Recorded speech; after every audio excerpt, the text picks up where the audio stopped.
Hey, it's Amy, and I am hand stitching some binding on the back of a table runner.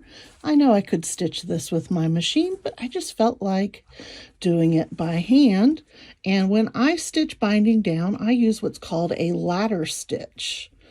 And first of all, I line up the edge of my binding just past that stitching line where I stitched it on the front. I don't want to pull it way past it. I want to keep it even. That'll give you a nice even binding. But I'm going to stick that needle through the fold in my binding. And then I'm going to pop down and stick it into the backing. Now, depending on how special an item is, I may do teeny tiny little ladder stitches like that. Let's do another one.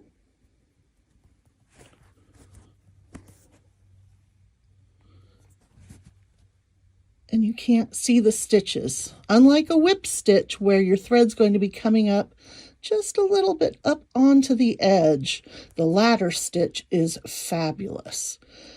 This is just a shop sample, and I need to hurry up and get it done. So I'm going to do a little bit bigger stitch.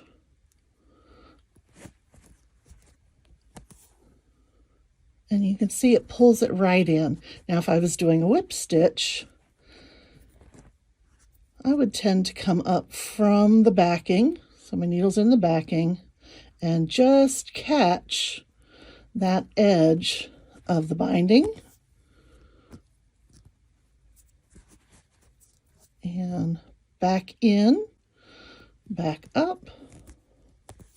I think the whip stitch is a little faster, but we want to do the blankets or the ladder stitch. So I'm going to bring it through and back into that fold.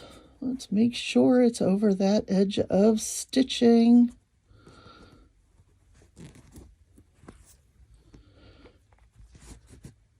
So if you typically use the whip stitch, I invite you to give the ladder stitch a try on your bindings. Thanks for watching. This has been Amy from Sew Simple of Lynchburg and amyquilts.com. Bye-bye.